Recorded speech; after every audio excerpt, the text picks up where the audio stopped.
રાજકોટમાં અગ્નિકાંડની ઘટના થયા બાદ વહીવટી તંત્ર દ્વારા જે પણ એનઓસી અને બીઓસી વગરની હોટલો, હોસ્પિટલો, gym, game zone, tuition classes વગેરેને સીલ મારવાની પ્રક્રિયા હાથ ધરી હતી, જેના કારણે અનેક લોકોની રોજીરોટી ઉપર મોટો પ્રશ્ન ઊભો થઈ ગયો છે.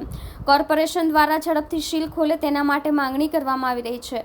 યુથ કોંગ્રેસ દ્વારા આજે કોર્પોરેશન ખાતે ઉગ્ર વિરોધ થયો હતો. હાય રે ભાજપ, હાય હાયના નારા લગાડીને સુરતની પ્રજાને હેરાનગતિ વહીવટી તંત્ર દ્વારા કરવામાં આવી રહી છે તેનો સખત વિરોધ કર્યો હતો. ગેટની બહાર નીચે બેસીને રામધૂન ગાઈને ભગવાન શાસકોને સદબુદ્ધિ આપે એવી વાત કરી હતી. કોર્પોરેશન ખાતે શહેરના ટ્યુશન ક્લાસીસ સંચાલકો મોટી સંખ્યામાં એકત્રિત થયા હતા, તેમજ હોટેલ સંચાલકો દ્વારા પણ રજૂઆત કરવા માટે પહોંચ્યા હતા. અધિકારીઓ સાથે થયેલી વાતચીત મુજબ અધિકારીઓને સ્પષ્ટ શબ્દોમાં કહ્યું હતું કે ટ્યુશન ક્લાસીસમાં ઝડપથી એનઓસીની પ્રક્રિયા પૂર્ણ કરવામાં આવે અને સર્ટિફિકેટની પણ પ્રક્રિયા પૂર્ણ કરવામાં આવે. ત્યારબાદ જ ટ્યુશન ક્લાસીસને તાળા માર્યા છે તે ખોલવામાં આવશે. ટેમ્પરરી સ્ટ્રક્ચરમાં ચાલતી હોટલોને સીલ ન ખોલવા માટેની સ્પષ્ટ વાત કરી દેવામાં આવી છે. ટેમ્પરરી સ્ટ્રક્ચરમાં હોટલો શરૂ કરી દેવામાં નહીં આવે તે પ્રકારની વાત કહેવામાં આવી હોવાનું જાણવા મળ્યું છે. મારું નામ દુફેલ અયુબ પટેલ છે. સુરત યુથ કોંગ્રેસનો કાર્યકર્તા છું. રાજકોટ અગ્નિકાંડ બાદ જે મહાનગરપાલિકા દ્વારા ગરીબોના અને મધ્યમ વર્ગની દુકાનોને સીલ મારવામાં આવી છે, એમના રોજગાર ધંધા છીનવાઈ ગયા છે અને જાણી જોઈને મહાનગરપાલિકાના અધિકારીઓ રોજ ટોળે આવીને ફાયર સેફટીના નામે ઉઘરાણું કરે છે અને દુકાનોને સીલ મારે છે. આજે અમે સુરત યુથ કોંગ્રેસ તરફથી કમિશનર શ્રીને આવેદનપત્ર આપવામાં આવ્યા છે કે તમે ફાયર સેફટીની પરમિશન વગર જે બિલ્ડિંગો બાંધી છે એના પર પરમિશન કેમ આપી? આજે ફાયર સેફટીના અભાવે લોકો ખરીદેલી દુકાનો બંધ છે, લોકો રોજગાર ધંધો ગુમાવી બેસેલા છે, લોકો રસ્તા પર ઉતરી ગયા છે, ત્યારે અમે હક માટે અહીંયા આવ્યા છે. 100 કાર્યકર્તાઓ સાથે સુરત યુથ કોંગ્રેસ અહીંયા મહાનગરપાલિકાના આંગણામાં ઊભી છે. અમને અંદર જવા દેવામાં આવતો નથી.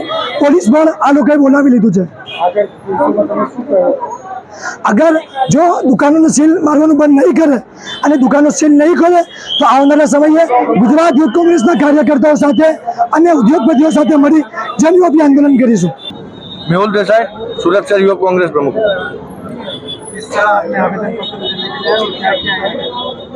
ये आवेदन पत्र सूरत शहर युवक कांग्रेस की आगेवानी में किया हुआ है और ये आवेदन पत्र से हम म्युनिसिपल कमिश्नर को एक बात करना चाहते हैं कि आज छोटे से छोटे व्यापारी जो दुकानदार है उनको भाजपा की फायर ब्रिगेड की टीम द्वारा जो परेशान किया जा रहा है, उनको कोई टाइम, कोई मोहलत नहीं दी गई है. उसके अलावा सीधा ही उनके जाके उनकी दुकानें बंद कर दी है, उनका धंधा बंद कर दिया है, उनका रोजगार छीना है. तो भगवान उनको सद्बुद्धि दे. आने वाले समय में जल्द से जल्द इन लोगों को थोड़ा टाइम दे, वो फायर सिस्टम का पूरा सेट करवा दे. उसके बाद ये फायर ब्रिगेड का टीम लग जाएगा, उसके बाद वो सील कर सकते हैं. लेकिन तब सील कर सकते हैं, पहले लोगों को टाइम दिया जाए, उसके बाद ये यूथ कांग्रेस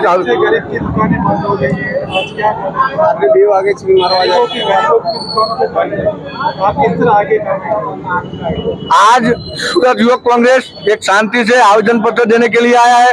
आने वाले समय में पूरे गुजरात के अंदर हर युवा रास्ते पे आएंगे, उन गरीबों का आवाज लेकर निकलेंगे और गांधीनगर तक हम इसका विरोध करेंगे. सबके लिए न्याय पाना चाहते हैं और न्याय दिला के रहेंगे.